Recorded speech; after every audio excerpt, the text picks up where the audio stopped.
Welcome to Macchiarini's Creative Design and Metalworks Gallery. Tonight is first Friday of 2025. Yeah. Let's hope it's a happier new year for everybody. Yeah, especially for Palestine. Yeah. Indeed, I agree. This is the Jessica Loos Poetry Series. I am not Jessica Loos. I'm Sara Powell. Yeah. And I used to have a little gallery, so I know some of y'all from there, including our first up poet, the venerable, the one and only, Paul Corman-Roberts. Yeah, VCR. Thank you so much, Macchiarini. Thank you, Sara, who I haven't seen since Kaleidoscope Free Speech Zone. Man, those were the days. It was wild and free coming up. And thank you to Jessica, wherever she may be tonight. So recovering, I imagine. I'll just get right into it here. This is called Labyrinth by Night. We're all just mailmen in a watered-down moonlight because we don't schedule shifts when the werewolves are out, banging up against the walls when we sense the onset of the undercover minotaur. All the better to complete our appointed rounds, removing outdated election propaganda and replacing those signposts and flyers with psychic junk mail deliveries and yarrow gratitude extractions stashed in the centers of his double-down maze. But only, snap, the engineers most certainly lied their asses off when they claimed there were no dead ends, when they said this was the only strand of time where the karma of your betrayals couldn't reach you. Therefore, there is no better time to grind your teeth into that root, killing the compulsive desire to spiral the toxic rabbit holes, making passes at you every time you sidle up to those third rails, every time you watch those beautiful lovers stand hand in hand near the tunnel's mouth, as the headlight of the oncoming commuter train grows wider and brighter, and you are left to wonder why you don't yearn for that same beauty. Why are you the only one who turns away from that red spectacle in the last few moments before impact, splayed and secure on the filthy platform tiles? And when it finally feels safe to stand, there is only Denial River, all rights reserved, and its watered-down promise of freedom as an option to carry you home. And just when you thought it had been wise to cut your losses is when you realize not only has the undercover minotaur come upon you, not only has the undercover minotaur cornered you, they have maneuvered their glee-infused leer right into your face and whisper, "Good morning, goodbye, happy fucking Christmas." And just as quickly, the undercover minotaur is riding out Denial River on their own subcurrent. And only then do you realize the undercover minotaur is the true Postmaster General of the Labyrinth by night. And they have relieved you of your delivery pouch.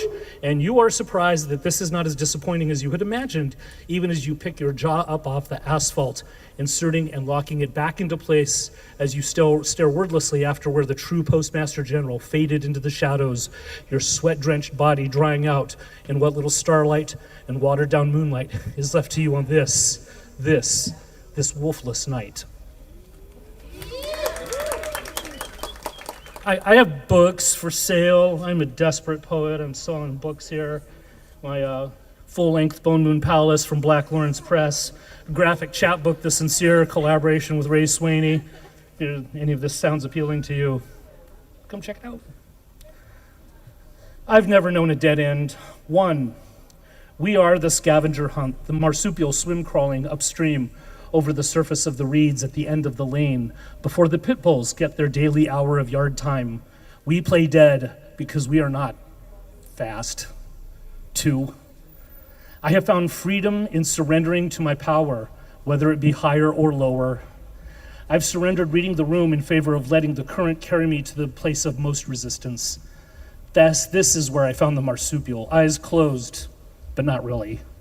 Mouth open, frozen grimace of expiration, but not really.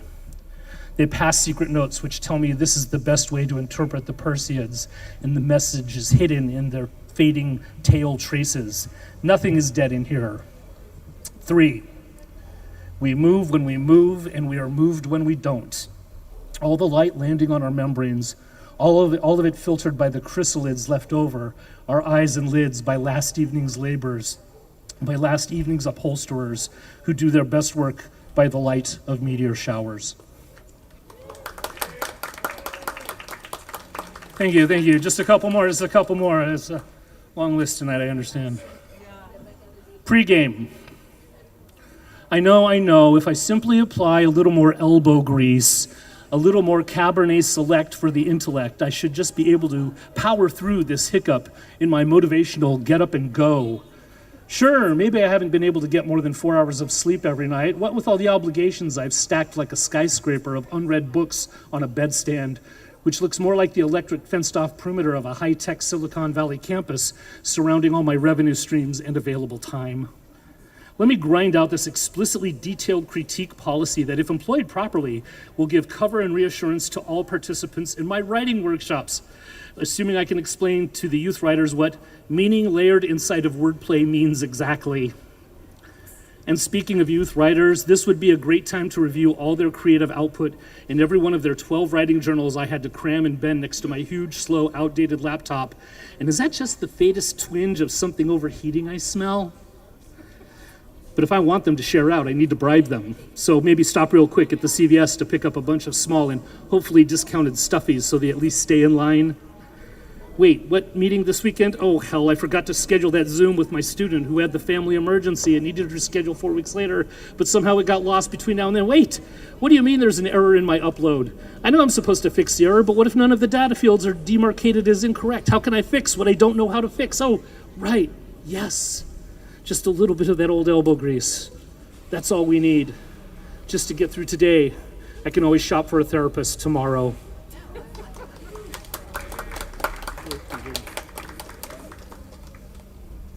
Close out with a little Christmas story. All right, this is called Simple. It was Christmas. I was home visiting, clearly down and depressed more than usual. No job, no prospects. My father tells me, you just need to get yourself a girl. A simple, easygoing girlfriend who likes to party a little bit, but isn't all ambitious and just wants, to keep things mellow. And maybe he feels the need to say these things because I look wound up after a call with an ex. And I look at him and say, well, I'm more into the bi girls, Dad. And with a furrowed brow, he asks, you mean bisexual? And I answer, I guess. I mean, sure, bisexual, bi-curious, bi-coastal, binary challenged, biannual, by the by, and yes, bipolar. I appreciate your support, Pops, but honestly, the simple ones don't do it for me. I am attracted to the difficult ones, the ones with mixed emotions and even more conflicting desires, the ones who struggle with dissociation and impulse, the ones who with a flash of their eyes can unhinge my everyday orbit and send it spinning down any old tangent that cannot be predicted, never mind the day, but an entire life trajectory can be ruined by an emotional meltdown by the by. And I remember, clear as the California sky, his shoulders slumped downward as if fitted with a 30-pound bag of laundry. His gaze also follows to the floor, and he says, well, son, I'm really sorry to learn about that. And to his further dismay, I cackled. I think he recognized something, even though I didn't have the heart to tell him I was just kidding. Sort of. All right, thank you. I think we could all relate to that last one. Thank you. Let's give it up one more time for Paul Corman-Roberts. So I've just had official word from Jessica that she is not making it, and to tell everybody she's very, very sorry. So let's send Jessica some good wishes to feel better soon. Let's see, back to the lineup. Okay, the poet who is up next, I have not heard. I'm not familiar with her work, but I'm very much looking forward to hearing it. Please welcome Lucille Lang-Day. Thank you, Sara. Thank you, Macchiarini, and thank you all for being here. I'm going to read 4 poems from my latest poetry collection, Birds of San Pancho and Other Poems of Place. This is a great kiskadee on the cover of the book, and the first poem I'm going to read is the title poem of the book, and it has a great kiskadee in it.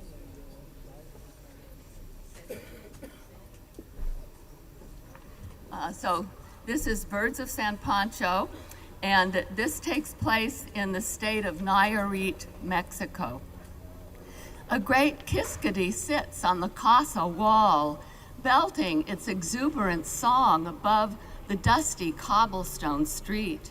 The bird is masked like a raccoon, its breast yellow as the butterflies that flit amid hibiscus and bougainvillea. Far from the casa, where palms and maya nut trees grow lushly, a yellow-winged cacique waits in the paperbark tree, the lemony underside of its long tail cascading like silk. It surveys the scene, ignoring the golden-checked woodpecker, streak-backed oriole, flycatchers, and scrub euphonia sharing the selva. Farther down the dirt road, where red ants live inside acacia thorns, a pale cow wanders alone, snubbing the fat chachalaca, singing chachalaca as I pass by. It seems the birds are out to cheer me, though I know food and mates are what they're after. A whole flock of orange-fronted parakeets feasts on berries overhead. Later at the lagoon, a great blue heron, a little blue heron, a green heron, a night heron, 2 great egrets, 8 snowy egrets, and 20 cattle egrets gather while brown pelicans dive for fish and the sun's bright disk sinks into the sea. When it disappears, the egrets rise in groups and pairs to settle in 2 coconut palms for the night. Oh, to sit up there too, safe, having eaten my fill, with folded wings, watching over creation.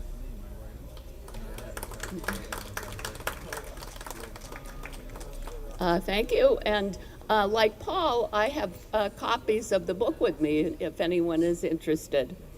So the next poem is called Global Warming in the Galapagos. I visited the Galapagos in 2017. 3 years without rain, and incense trees are gray, leafless in what should be the wet season. Without the trees, where will red-footed boobies with blue beaks build nests where fluffy chicks can hatch? Even prickly cacti, looking so much like clusters of spiny ping-pong paddles, are turning brown and dying.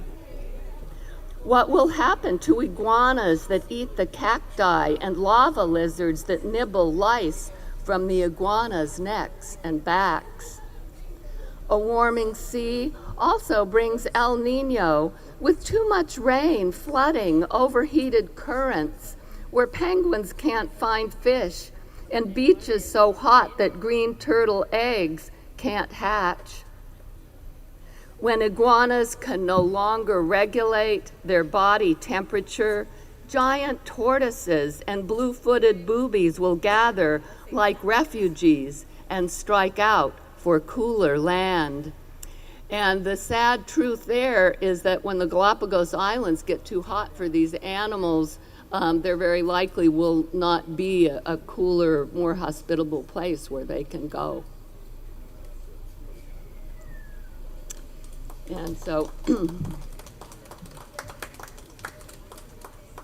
so the next one is called Oasis, and I wrote this during Trump's first term as president, and he makes a brief appearance in this poem. Oasis.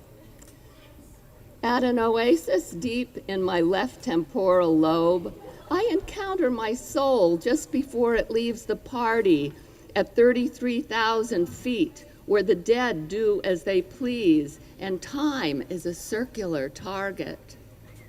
Where does meaning lurk in a universe where mountains are mangy from fires and logging?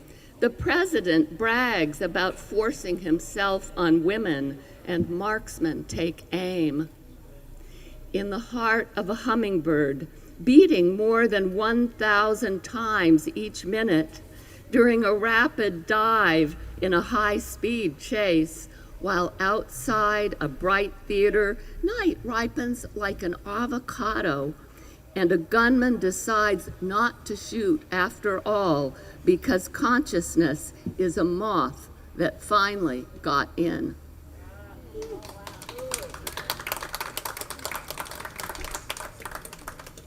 And I'll conclude with a poem called Redwoods and Rain. I am redwoods and rain, stomata like green lips opening for a kiss on the underside of leaves. A leopard leaping high as a house, its fur glowing with black gold roses. I am untold generations of ancestors, back to the ones who painted with charcoal on the walls of caves and hunted aurochs and mammoths across vast, uncharted plains. I'm also the grandchildren whose small hands I hold, and the great-grandchildren who might or might not be born. My elements come from supernovae blown light years across space. I am mostly water, an ocean of matter and energy grown conscious. The fate of the earth is my domain. I am slime mold and diatoms, bluebirds and dolphins, daisies, archaebacteria, redwoods and rain. Thank you. Wow, that was really awesome. Yep, we need to think about these things for sure. Everybody give it up one more time for Lucille Langday.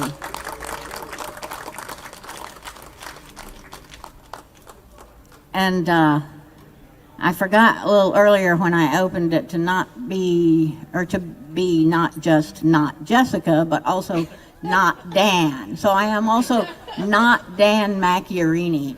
But if he were here, like he usually is, he'd say that this was the place that his father started, and that this First Fridays in North Beach is the very first Fridays anywhere before Oakland from 2007. So there. And you're here. All right. So up next, and I'm looking forward to hearing this too because I'm also unfamiliar, but all the words and the title, are somewhat intriguing. Up next, we have Folk Punk Church. Hello, I'm Drew. I started Folk Punk Church in October, and we meet every Friday at the corner of Vallejo and Sacco and Vanzetti Boulevard, which is formerly Columbus Avenue. And yeah, I'm going to play 3 songs for you. Feel free to come on down and sing along if you know them. They're all covers. This is by someone from the Bay Area, and Happy New Year! Woke up with fingers crossed in the boys' bed with your pants off after like a pint of coffee and toast. Watched them itching in last night's clothes. Past the phone booth and the beauty bar. Flipped out windows off your neighbor's cars. Through the back door to the message from sis, asking who was your New Year's kiss.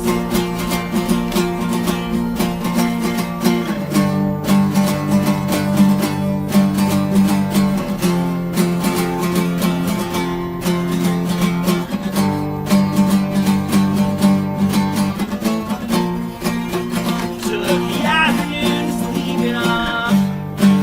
After half a dozen phone calls, crashed the party with Loretta and Chris in pursuit of a New Year's kiss. It's not the way that you'd imagine it. On a balcony with champagne lips, in the pantry against the pancake mix, you had your New Year's kiss.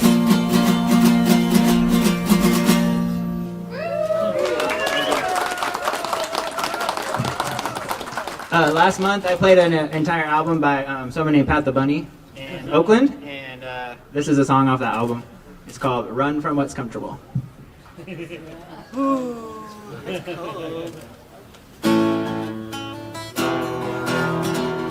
sounded a little crazy.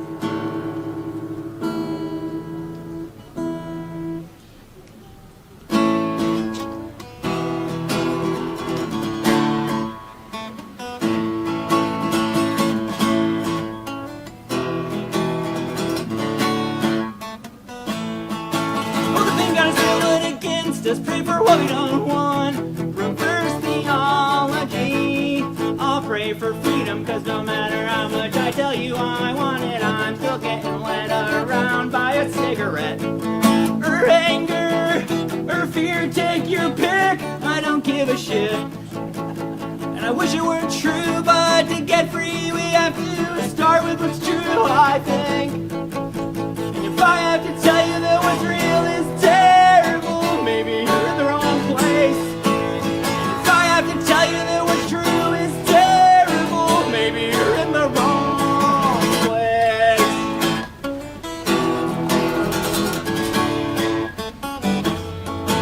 Cause I've done horrible things to wonderful people. I've let terrible people stay living.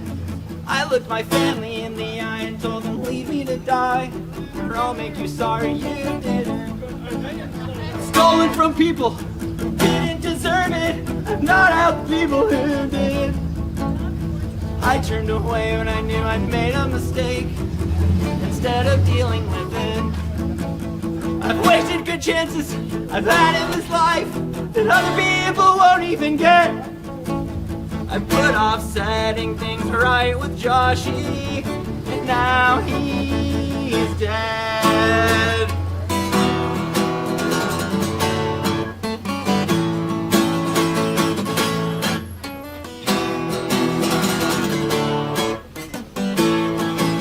Cause if we can stay 1 inch inside of dying, the most terrible things we can imagine can happen, and our breath will carry us forward when we don't have the strength to carry ourselves. And we'll get another chance at not spreading misery, at least for today. If I have to tell you that we are beautiful, maybe you're in the right place. And if I ever forget that we are beautiful, I hope you're here to remind me. And if I have to tell you that we are beautiful, I hope you'll stick around until you can see it.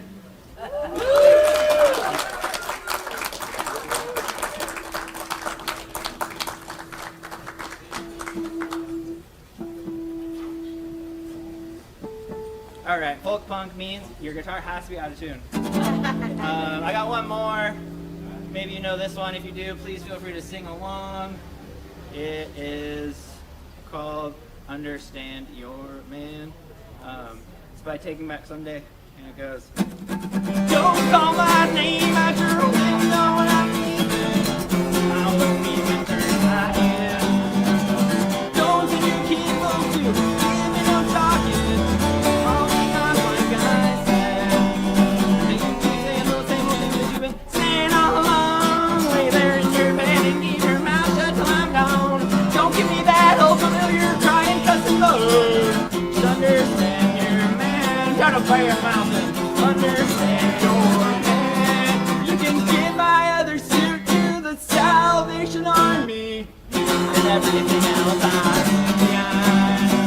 I ain't thinking about this battle, slow down my traveling. Oh, I'm untangled in my mind. Now I ain't gonna repeat what I said anymore. While I'm breathing air that ain't been breathed before. I'll leave it's gone as a wild goose in winter. Understand your man, meditate on it. Understand your man, you hear me talking on it. Understand me.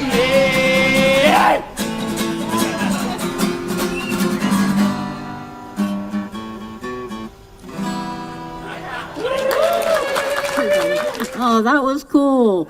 Folk punk, now I get it. Yay! Okay, this next poet I do know. I'm so pleased to be able to hear her again. It's been a minute. Please welcome Ingrid Keir. Hi guys, Happy New Year.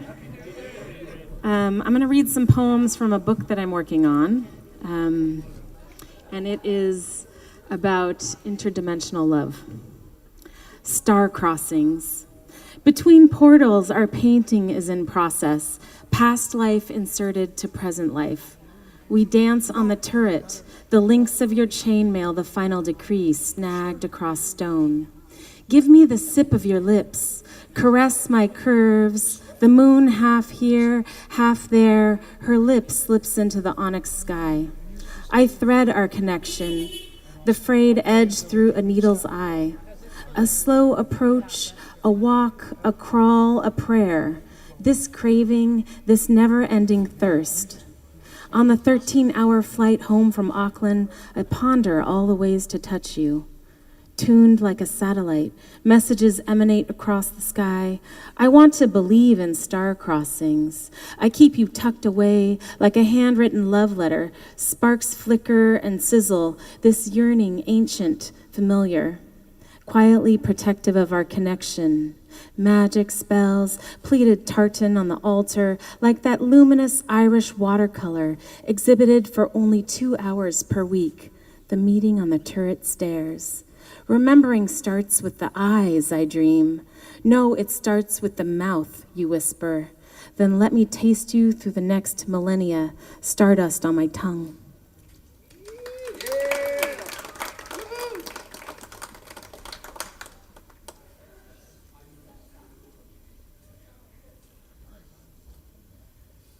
Past lives. In this dream, we're in a meadow. I'm wearing nothing but your t-shirt. We are laying in a bed of seaweed. A deep, dark emerald rushes around us. Kelp tentacles. A dance, a spell. You hold a plate of watermelon, each piece cut into magical geometrical shapes. I open my mouth and you place a star inside. I see the past, the future, the present. Phosphorescence overwhelm, pieces of ourselves reborn through one another's eyes. Flashback, you feeding me grapes. Flashback, I am cloaked in secrecy for months as you are safety's harbor. Flash forward, we flutter like emperor moths to the light of one another, shimmer of being reborn.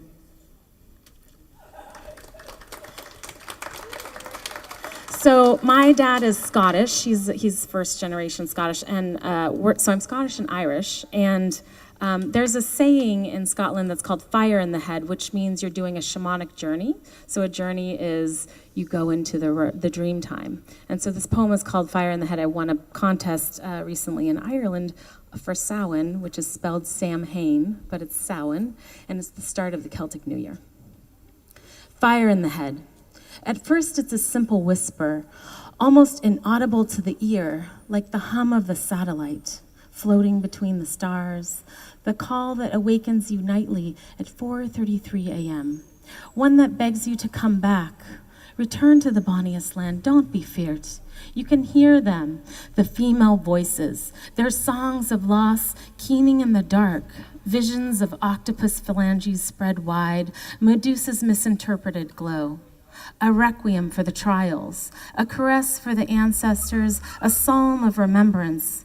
When you found her name, Isabel Keir, in the Survey of Scottish Witchcraft, trial date March 23rd, 1659, your bones rattled with recognition. This is who wakes you, resplendent whispers, remember, remember, bonny lass, I am your lineage. Even then, it was a war against women. The war still exists nowadays, methods updated to control your body, your sovereignty. Isabel, charges of sorcery, anti-baptism, maleficium, 7 male accusers, 12 female. Let's re-mythologize your life from the recesses of my DNA. Thank you for giving me this life. I fin the veil, I call the dead forth, I clootie with the golden cloth. Your lace wing flutter, fay your family, feather your fear. I hear you, bonny lass, your soft purr in the wind. That's it, thank you. This is not my regular gig, sorry. Okay, up next, Evan Kennedy. Please give a warm welcome, Evan Kennedy. Okay, hi everybody. Good to see you. I'm going to be reading a poem I'm working on about a fugitive, and it's called Escape of the Sacrifice, and this precedes Luigi. But it's an extension from a book of mine called Metamorphoses, which City Lights put out in 2023. I have a few copies available for $15, $10, $15. Do a sliding scale maybe. Okay. All right, let's see. Traveling through a region wasted before I was born, I leave behind false clues and warnings not to follow me. All living things passing through could cover my tracks, a rearrangement of nature. I smile in the images surveillance cameras capture, and I eat from dumpsters and unlocked cars at rest stops. I'm drinking from a stream with a group of gray foxes. When you see me, you say, "Come on, let's go." I am hiding my face because maybe you've seen the wanted posters or your phone received an alert.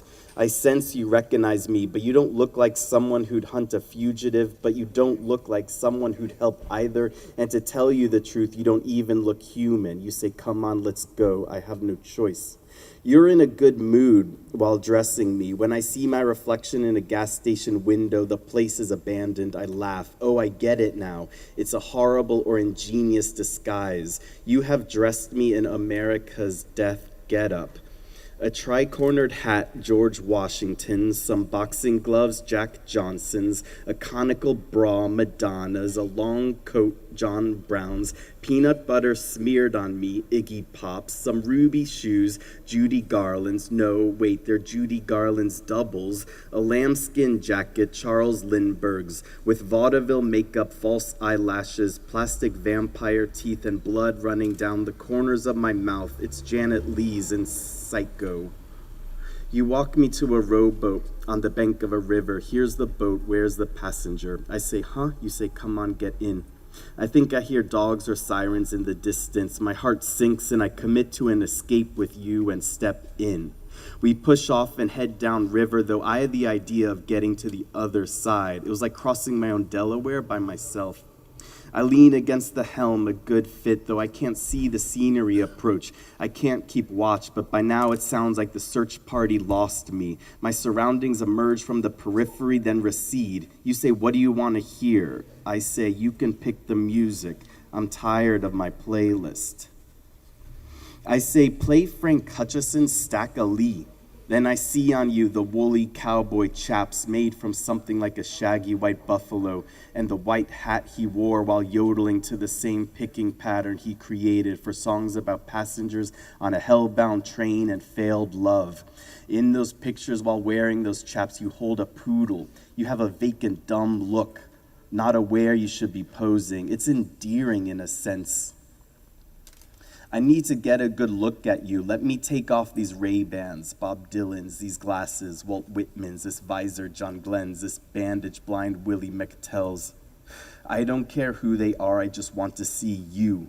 You say you'll be taking off this stuff forever. It's pointless. Yes, it's pointless. I don't need to look like I'm in an opera where I'm acting out every role in history, metamorphosed into me, a cheap parody.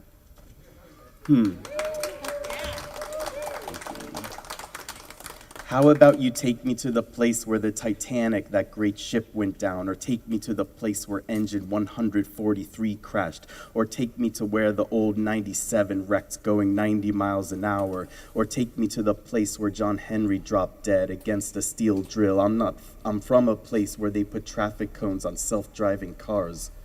Nothing is heroic, and I need to hide a while.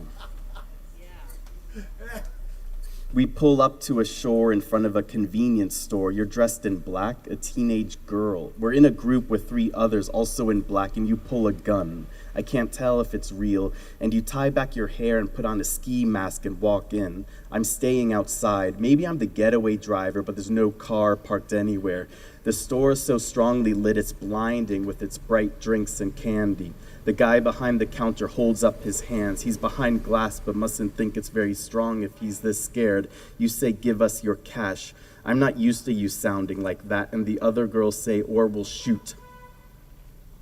Back in the boat, eating the Snickers and Doritos you stole, I say, "I recognized you. I went to school with those girls." News stations called them the queens of armed robbery. They were affluent and drove Mustangs. They robbed stores late at night and bought drugs and body piercings with the money. They were bored, that's all. They didn't need to commit a crime, but they all talked themselves into it. What do you listen to when homesick? I play Karen Dalton's Green Rocky Road, lyrics by Bob Kaufman. I play Nature Boy, then I play Serpent Power and Dire Wolves. I'm sick of Jeanette MacDonald just standing there in earthquake ruins and warbling until my ears bleed. I'm playing Judy Garland, then I'm playing funeral chants, then Arthur Russell, Sylvester, then Patrick Cowley. Won't you buy me eggs and toast from Compton's cafeteria, or the playlist from wherever Bus Station John is DJing? I don't care if summer is over. Play me the song of summer, then flunk me in American history. You hear that a woman named Frankie killed her lover Albert, and you write a song about it. But buskers on street corners steal it, changing details, placing the shooting at a pool room, ballroom, brothel, alley, drugstore, adding dialogue and soap opera death scenes before Albert's even declared dead, throwing in ice cream parlors and weepy gravesite visits. I ask you, why did you kill Albert? And you say, they sing that I sobbed and cried, but that's wrong. I felt terrible, of course, but had to protect myself. When I'm running errands, strangers come up to me singing the ballad to my face. I mean, why did you first kill him? What made you do that? To initiate an endless succession of his murder. Play me Barbara Allen, then take me to the place where sweet William and Barbara were buried, where from his heart grew a red, red rose, and from her heart a briar. Take me to Scarlet Town, to Charlotte Town, to every town in every variation. I see you stacked up your hair for the talent show while your teenage hands are pounding an upright piano, and you're screaming, voice cracking in the gym with your group you call the Shadow Blasters, Hibbing, Minnesota, and everyone's embarrassed for you. It'll get to the point where we're indistinguishable from each other, though we'll have parted and might even diverge from being human in the ways that birds and people talk in some songs. You will live against your knowledge as a nexus of these stories in times and circumstances I couldn't expect. Are you getting tired? I need to lie down. You should be careful. The boat might split apart any second. Really? You see the water collecting on the floor? I feel sick and I lost my eyeglasses, or whoever's eyeglasses you put on me.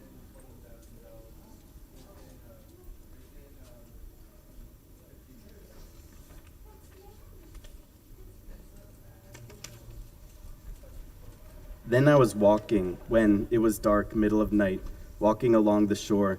Only tides audible, just dark, then a sound, a chatter, though I wouldn't really call it that. Joined the waves sound. Conversational? No. Contrapuntal. Not a dialogue like ours through our years. I couldn't understand the voices of some sort. Probably human because I'm human, intended for me. I sent my voice into the waves, invoking absence, and sea reduced its sound, first a little, then more, so that the sounds intended for me reached me. They were instructions to head back home. What voice was it? Was it yours? It sounds like something I'd say, though not as I would send it. The how doesn't sound right. You're more a thief looking to communicate with the softest, fewest sounds. I would have spoken clearer. I hardly heard the voice over the sea. You could have heard better. You could have listened harder. Then you wouldn't have to shout above to cancel out the tides. The tha, la, sa of crests break and ebb. Okay, thank you. I know what I'll be thinking about at 3 o'clock in the morning. Like I always do. Anyway, wow, that definitely hit me.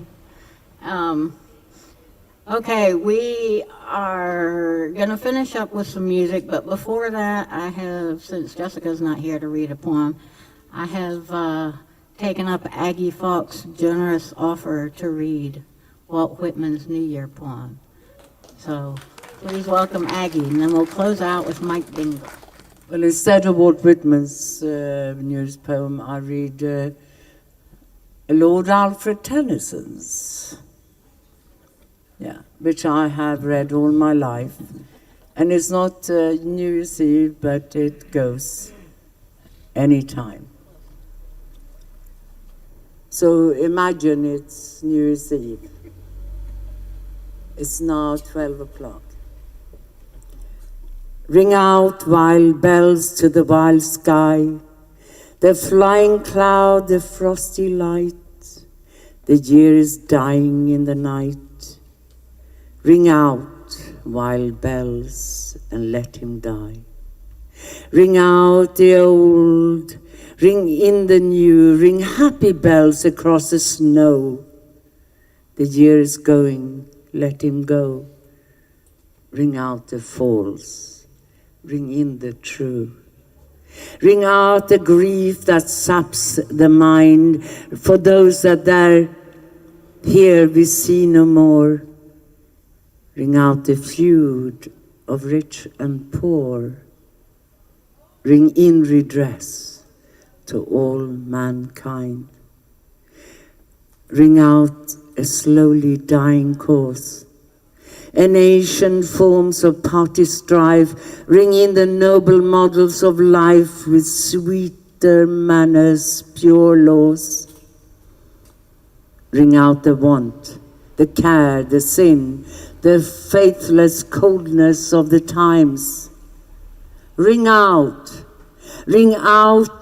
my mournful rhymes, but ring the fuller minstrel in. Ring out false pride in place and blood, the civic slander and the spite. Ring in the love of truth and right. Ring in the common love of good. Ring out old shapes of foul disease. Ring out the narrowing lust of gold. Ring out the 1,000 wars of old. Ring in the 1,000 years of peace. Ring in the valiant man and free, the larger heart, the kindlier hand. Ring out the darkness of the land. Ring in the Christ that is to be. Many thanks, Agneta Falk. And, oops, sorry, Alfred Lord Tennyson, not Walt Whitman at all. Anyway, coming on that poem, we all know the saying that music hath charms to soothe the savage breast, and clearly that poem, reminds us there are savage breasts to be tamed. So what better way to close out the night than a little boogieing and fun with Mike Dingle? Give it up, y'all.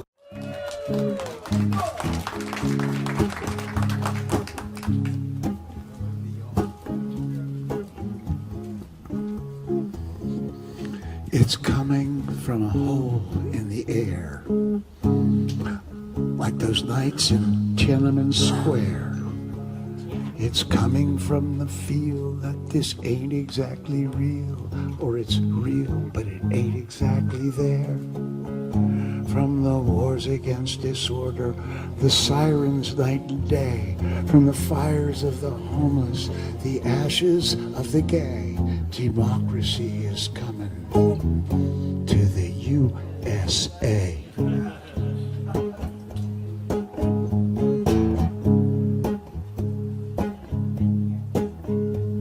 It's coming through a crack in the wall, on a visionary flood of alcohol, from the staggering account of the Sermon on the Mount that I don't pretend to understand at all.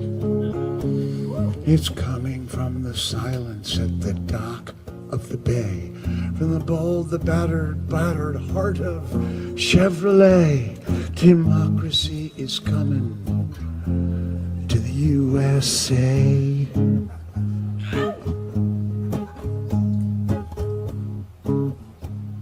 It's kind of a march, right?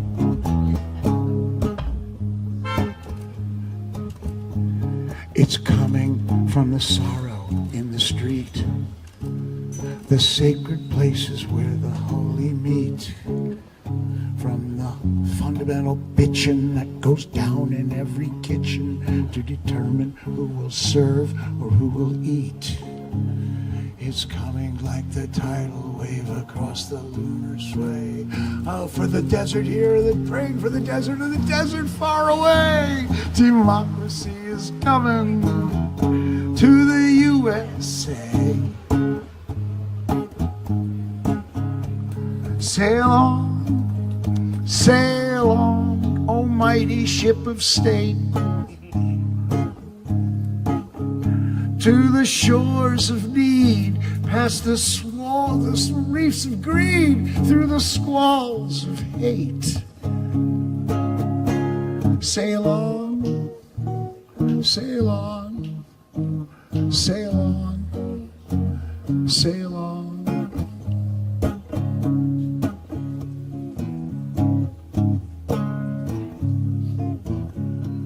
It's coming to America first. The cradle of the best and of the worst. It's here they've got the change and the capacity for change, and it's here they've got the fundamental thirst. It's here the family's broken, and it's here the lonely say that the heart has got to open in a fundamental way. Democracy is coming to the USA. It's coming from the women and from the men. Oh, baby, we'll be making love again. We'll be going down so deep, the river's gonna weep, the mountain's gonna shout, amen. It's coming like the tidal pool beneath the lunar sway, imperial, mysterious, in amorous array. Democracy is coming to the USA. Sail on, almighty ship of state, to the shores of need, past the reefs of greed, through the squalls of hate. Sail on, sail on, sail on, sorry, sail on.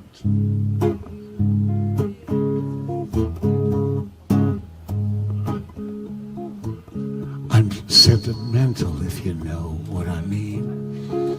I love the country, but I can't stand the scene. And I'm neither left nor right. I'm just staying home tonight, getting lost in that hopeless little screen.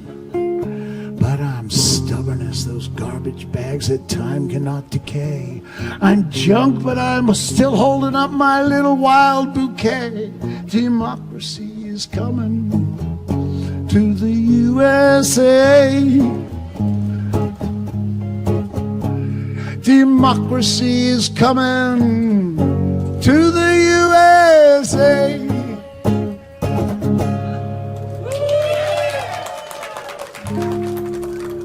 Oh, wow, okay.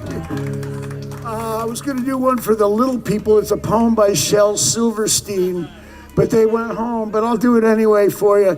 It's my music to a Shel Silverstein poem that I know he probably did a song, but I haven't heard his version of it still. Okay, so we'll do...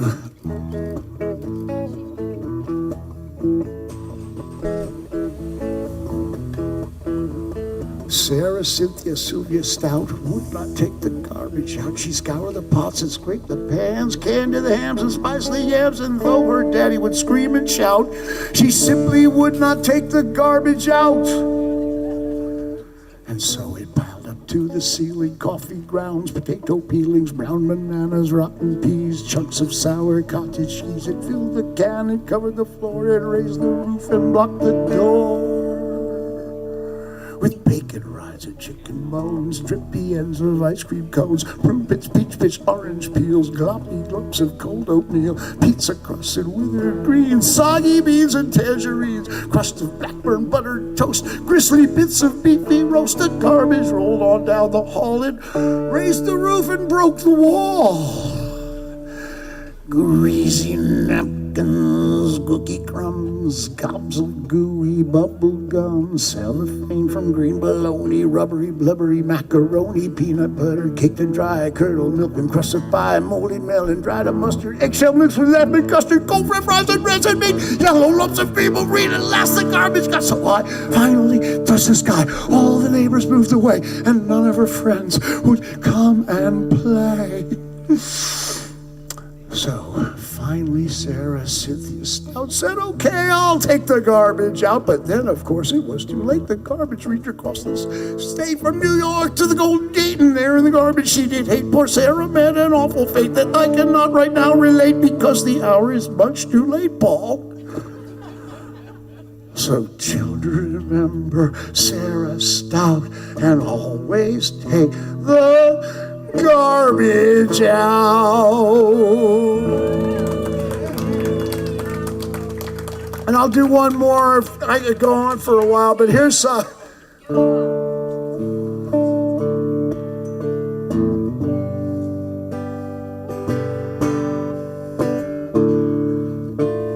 imagine a baritone sax. Eat your greens, don't forget your beans, and celery, don't forget to bring your fake ID. Eat a bunch of these. Magnificence with sauerkraut.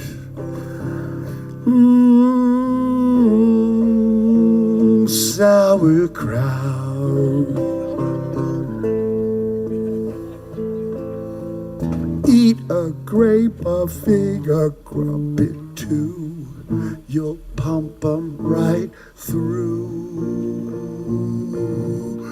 Ooh, you.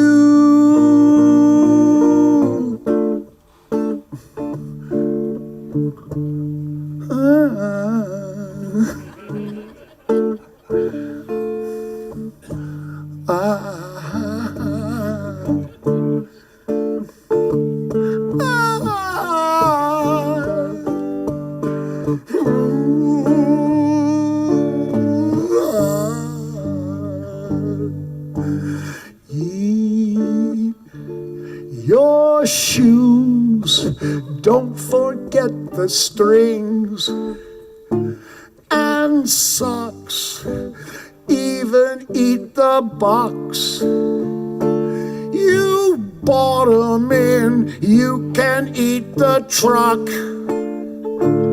that brought 'em in. Garbage truck, moldy garbage truck.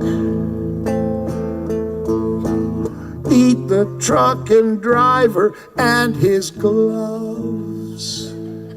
Nutritiousness, deliciousness, worthlessness.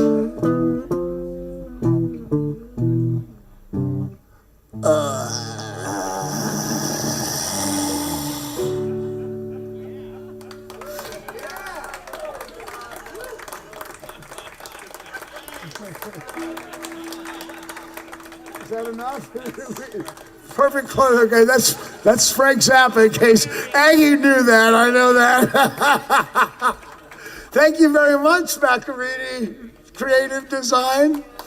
And thank all the poets that read. I really enjoyed so much of everything I heard, what I got to hear. Y'all, Mike Dingle. Woo! Leaving us all laughing. Isn't that the best? Anyway, once again, a big thank you to everybody who performed here tonight. A big thank you to everybody who came. A big thank you to Colin from Alcatraz Radio, where you can see all of the series. A big thank you to Dave, who always does such a great job at the sound. Big miss you to Jessica and to Dan, and many, many thanks to them for all the hard work they do. Thanks for coming. Happy New Year. My pleasure.